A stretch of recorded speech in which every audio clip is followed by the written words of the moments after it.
My greedy sister-in-law was involved in her husband's death, and her next plan was horrific. During a family gathering, when I exposed her future plans, she stood up in anger and threw a wine bottle at me. I was injured, blood mixing with the spilled wine, while my shameful husband stood with his sister instead of supporting me. I decided to seek revenge, and my next move shocked everyone. I still remember the day I met Michael, how the sunlight seemed to dance around him as he walked into the cafe where I worked part-time during my last year of college. He had this charming smile and an air of confidence that instantly drew me in. I was a shy girl, trying to figure out my life as a school teacher in Austin, Texas. Michael was everything I wasn't: sophisticated, ambitious, and already making waves as a corporate lawyer. We fell in love quickly, and before I knew it, I was standing in a beautiful white dress, vowing to love him forever. Our first year of marriage felt like a dream. We shared a cozy apartment filled with laughter, love, and the smell of my cooking. I was determined to make our home a place of warmth and comfort. But soon after the honeymoon phase faded, things began to change. Michael's older sister, Catherine, started to emerge from the shadows, and with her came an overwhelming sense of unease. Catherine was in her early 40s, a real estate agent who prided herself on her success. She was polished, with an aura that commanded attention, but behind that facade lay a manipulative nature I didn't see at first. At family gatherings, she would smile sweetly while subtly critiquing my cooking or my outfit, often saying, "Oh, Sarah, that dress is a bit too bright for a dinner party, don't you think?" Michael would laugh it off, thinking she was just teasing, but I could feel the sting of her words. "Don't take her seriously," he would say, brushing my concerns aside. "Catherine just likes to joke around. You know how she is." I wanted to believe him, but as the months went by, her comments became more pointed, and I started to feel isolated, like a stranger in my own home. It was frustrating, but I was determined to maintain a peaceful relationship with her for Michael's sake. I thought if I just ignored Catherine's barbs, they would eventually stop. But I was wrong. Her subtle jabs turned into outright criticism, and soon, she was questioning everything about me. I would come home from work, exhausted and stressed, only to be met with a barrage of remarks about how I managed the household. "Sarah, you really need to be more organized," she would say, her tone dripping with condescension. "Michael deserves a wife who can handle things better." Michael would often roll his eyes, telling me that Catherine was just trying to help, but with every comment, my confidence eroded a little more. Then came the day everything changed. I was cleaning out Michael's office, trying to organize the chaos of papers that had piled up since our wedding. As I flipped through the files, I found a stack of documents that didn't belong there, legal papers, and to my shock, some of them looked official. At first, I thought they were just old documents Michael had forgotten to throw away. But as I read through them, my heart sank. They were forged legal documents. Catherine had been signing Michael's name to authorize financial transfers and sell off family assets without his knowledge. My hands trembled as I pieced together the evidence. She had been siphoning off money from their inheritance, all under the guise of handling family affairs. This was no mere sibling rivalry. This was serious deception. I was overwhelmed, and my mind raced with the implications. How could Michael not see this? How could he trust someone so manipulative? I knew I had to confront him, but I dreaded the fallout. That weekend, we hosted a family gathering at our apartment.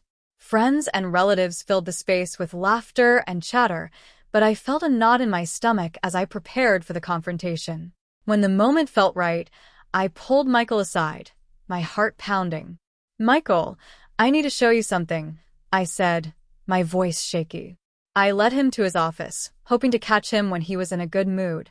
I laid out the forged documents in front of him, my voice steady despite my racing heart. "Catherine has been stealing from you. Look at these." He scanned the papers, his brow furrowing. "What is this?" he asked, disbelief creeping into his voice.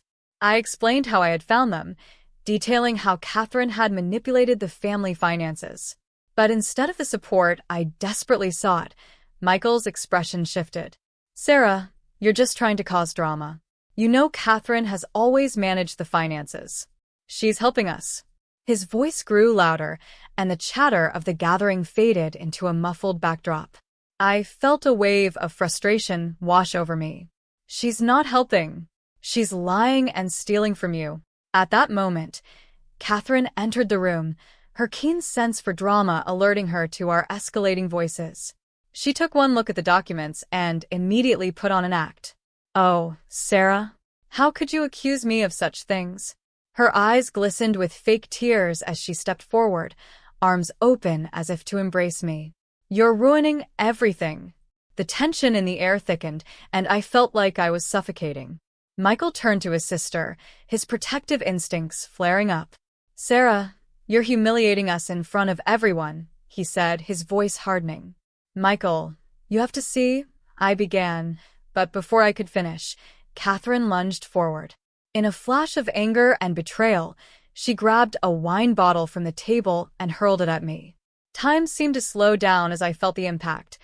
Glass shattered against my head, and I collapsed onto the dinner table. Blood mixed with the spilled wine, and I could hear the gasps of our guests around me. It felt surreal, like I was watching everything unfold from a distance. As I lay there, dazed and bleeding, I caught a glimpse of Michael's face, frozen in shock, yet filled with a strange mixture of disbelief and denial. He didn't rush to my side. He didn't comfort me. Instead, he stood there, paralyzed, caught in the web of his sister's lies. In that moment, reality struck me harder than the bottle had. I realized my marriage was crumbling, and Michael would never choose me over Catherine. I was alone, surrounded by people who had once celebrated our love, but now bore witness to my humiliation. Little did I know, this was only the beginning. The truth about Catherine and her twisted manipulations was still waiting to be uncovered, and I was determined to find a way to reclaim my life, even if it meant battling the very family I had tried so hard to embrace. I woke up in a daze, the harsh fluorescent lights of the hospital room stinging my eyes. I could hear soft voices in the background, the beeping of machines, and the faint smell of antiseptic filling the air. Panic set in as I tried to sit up, only to be met with a throbbing pain in my head. "Sarah, please take it easy," came a familiar voice. It was Megan, my best friend since childhood. She was sitting beside me, concern etched across her face. "You scared me half to death. What happened?" I croaked, struggling to piece together the events of the night before. "Catherine attacked you with a wine bottle during the family dinner," Megan explained, her voice steady, yet filled with urgency. "You passed out, and the ambulance took you here." I was so worried. As the memories flooded back, the fear and betrayal twisted in my gut. I couldn't believe what had happened. How had it come to this? I felt a surge of anger toward Michael, who had just stood there, paralyzed by his sister's manipulations. "I have to talk to him," I said, my voice barely above a whisper. "Maybe it's not the best idea right now," Megan replied, shaking her head. "You need to focus on healing." But I couldn't shake the feeling of urgency. I needed answers. I needed to confront Michael about his loyalty to Catherine, about how he had chosen her over me in my most vulnerable moment. Later that day, I was discharged from the hospital, but the road to recovery felt like an uphill battle. Megan insisted I stay at her apartment for a while. "You need a safe place, away from all this chaos," she said. I nodded, grateful for her unwavering support. As the days passed, I became increasingly determined to uncover the truth about Catherine. I couldn't let her get away with what she had done, not just to me, but to the entire family. While Megan helped distract me with late-night talks and ice cream, I started to dig deeper into Catherine's life. One evening, as we sifted through the documents I had saved from Michael's office, I discovered an email thread on my laptop that I had overlooked. It was between Catherine and a real estate agent, discussing a property sale that had occurred months before. The tone was casual, but I couldn't shake the feeling that something was off. Why was she selling properties without Michael's knowledge? "Megan, look at this," I said, pointing to the screen. "She's been selling off family properties without telling anyone. It's like she's building a financial empire for herself." Megan leaned closer, her eyes narrowing. "This is huge. We need to find more proof. If she's manipulating the entire family's finances, we have to expose her." Fueled by a newfound determination, we spent countless hours researching and connecting the dots. We visited public records offices, digging through documents and uncovering Catherine's shady dealings. Each piece of evidence we found painted a darker picture of her true intentions. Then came the breakthrough. While sifting through some old court records, I stumbled upon information that made my heart race. There were whispers of Catherine's past, specifically about her first husband's death. It had been labeled as an accident, but the details were murky. What if she didn't just sell properties? I said, my voice trembling. What if she had something to do with his death? Megan looked up, her eyes wide. You mean you think she might have killed him for the money? It's possible, I replied, feeling a chill run down my spine. If she could manipulate Michael like this, who knows what else she's capable of? We decided it was time to take our findings to the police. Armed with a folder full of evidence and a growing sense of urgency, we headed to the precinct. My heart raced as we walked through the doors, the weight of the situation pressing heavily on my chest. A grizzled detective greeted us, his expression shifting as he reviewed the documents. This is serious, he said, glancing between us. If you're saying she's been stealing from her family and possibly involved in a suspicious death, we need to investigate this further. My breath caught in my throat. For the first time, I felt like I was taking control of my life. I wasn't just a victim anymore. I was fighting back against the manipulation that had plagued my marriage. As we left the precinct, Megan squeezed my hand. You're doing the right thing, Sarah. This is just the beginning. But even as I felt empowered, a part of me still feared the repercussions. What would happen when Michael found out? Would he believe me? Or would he side with Catherine again? The uncertainty loomed over me like a dark cloud, but I knew I had to push forward. I couldn't let Catherine continue to destroy everything I had worked for. With each step, I felt the weight of my past begin to lift, replaced by a fierce determination to reclaim my life. This was my journey, and I would see it through to the end, no matter the cost. The days after my confrontation with Michael felt like a haze. I was still reeling from the shock of the wine bottle shattering against my head and the betrayal I felt in Michael's eyes. As I recovered at Megan's apartment, I found solace in her unwavering support, but the weight of Catherine's manipulation hung heavily over me. I knew I had to do something to stop her. Megan and I spent hours sifting through the evidence I had collected. I couldn't shake the feeling that I needed more proof to finally convince Michael of Catherine's true nature. Each document I reviewed only fueled my determination. I recalled the detective mentioning Catherine's past. I had to investigate that further. One evening, as I scrolled through old emails on my laptop, I stumbled upon a thread between Catherine and a real estate agent discussing property sales. My pulse quickened. Why was Catherine selling properties without telling anyone? I called Megan over. Look at this, I exclaimed, pointing at the screen. She's been selling off family properties behind our backs. This could be the evidence we need to expose her. Megan leaned closer, her brow furrowing. This is serious. If she's hiding financial transactions, it could show a pattern of deceit. We have to get this to the police. We decided to pay a visit to the precinct again. My heart raced as we walked through the familiar doors. The scent of coffee and paper filled the air, a stark reminder of the fight we were about to engage in. When we entered the detective's office, I felt a mix of anxiety and determination. We found more evidence regarding Catherine's financial activities, I said, my voice firm. The detective's expression shifted as he reviewed the documents we brought. This is significant, he said, his eyes widening. If Catherine has been embezzling funds, we need to investigate this further. Also, I want to look into her past, I added, feeling the urgency rise within me. There might be more to her husband's death than what's been reported. Her husband's death? The detective echoed, intrigued. What do you mean? I explained what I had discovered about Catherine's first husband, Greg, and the suspicious circumstances surrounding his death. The detective nodded, taking notes. We need to gather more information. I'll reach out to you if we find anything.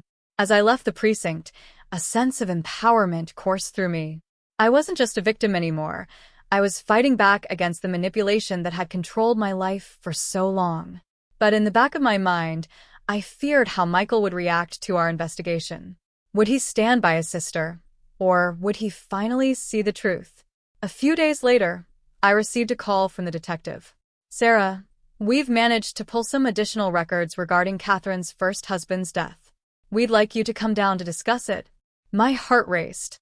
"I'll be there," I replied, a mix of hope and anxiety bubbling inside me. When I arrived at the precinct, the detective greeted me with a serious demeanor. "We've discovered inconsistencies in Catherine's statements regarding her husband's accident. We think there's more to this case than we initially believed." As I sat in the detective's office, I reviewed the files, my hands trembling. The documents outlined discrepancies in Catherine's account of the night Greg died. Witnesses had reported seeing her near the scene, yet she claimed to have been home. My stomach twisted at the realization that she might have been lying all along. "Sarah, are you okay?" the detective asked, noticing my pale face. "I can't believe this. She's been lying about everything," I whispered, feeling a mix of anger and disbelief. The detective nodded. "We need to build a case against her. It's essential we find a way to get you and Michael on board with this." After the meeting, I felt a surge of resolve. I was finally taking charge, but I also dreaded the confrontation I knew awaited me. Would Michael believe me, or would he remain loyal to Catherine? That evening, I decided to reach out to him. "Michael, I found something significant about Catherine. We need to talk." His voice was hesitant when he replied, "I've been thinking about everything. Can we meet tomorrow?" The next day, my heart raced as I waited for him to arrive. When he walked in, his expression was serious. "I've been hearing a lot of things, Sarah," he said cautiously. "I know. I found evidence about Catherine's past. She's been lying about her husband's death, and it goes deeper than that. You have to see this," I urged, showing him the files. Just as I thought he might be open to understanding, Catherine barged into the room, her expression a mask of fury. "What are you doing, Michael? Why are you letting her manipulate you?" "Catherine, you need to hear what Sarah has to say," he replied, his voice tense. But Catherine wouldn't listen. "She's trying to ruin our family," she shouted, her anger palpable. As tensions rose, I knew this confrontation could change everything. I stood firm, ready to face whatever Catherine would throw my way. The battle was just beginning, and I was determined to reclaim my life. The atmosphere in the room was electric, charged with tension as Catherine glared at me. I could feel my heart pounding in my chest, but I stood my ground. "Catherine, this isn't just about you and me anymore. This is about the truth." Michael shifted uncomfortably, caught between his loyalty to his sister and the growing realization that something was seriously wrong. "What truth, Sarah?" he demanded, his voice trembling slightly.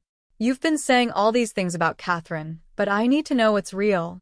I took a deep breath, trying to quell the anxiety threatening to consume me. "I found evidence that Catherine forged documents to steal from our family. She's been manipulating finances for years. And there's more. Her husband's death wasn't an accident." Catherine's laughter rang out, a harsh, mocking sound.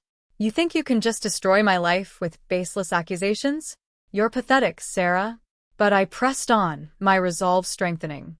"I have proof, Michael. The police have been investigating her. They found discrepancies in Catherine's statements about Greg's death. Witnesses saw her at the scene, yet she claimed she was home. This is serious." "Lies. All lies," Catherine screeched, her face flushed with rage. "You're just trying to ruin our family." "Family? You call this a family's?" I shot back, my voice rising. "You've hurt everyone around you, including me. You attacked me, Catherine. I won't let you control our lives anymore." Michael remained silent, his expression shifting as he processed my words. I could see the internal struggle etched across his face, and I hoped he would finally see Catherine for who she truly was. "Michael," I continued, my voice softer now, "you have to believe me. I know it's hard to accept, but Catherine is not the person you think she is. I'm fighting for us, for our future. Don't you want to protect what we have?" His gaze flickered between us, and I could sense the walls he had built around his heart beginning to crack. I don't know what to believe," he admitted, his voice breaking. Before I could respond, Catherine stepped forward, her eyes narrowing dangerously. Michael, don't listen to her. She's trying to manipulate you. She's a liar, and she'll do anything to come between us. Enough, Michael shouted, his voice resonating through the room. He turned to Catherine, anger and hurt flashing in his eyes. I need to know the truth, and I want you to be honest with me. Did you forge those documents? Did you lie about Greg? Catherine hesitated, the mask slipping for just a moment. I did what I had to do. You wouldn't understand, she snapped, her bravado faltering. As Michael processed her words, I felt a surge of hope. This was the moment we had been waiting for. You need to turn yourself in, Catherine. This is your chance to take responsibility for what you've done, I urged.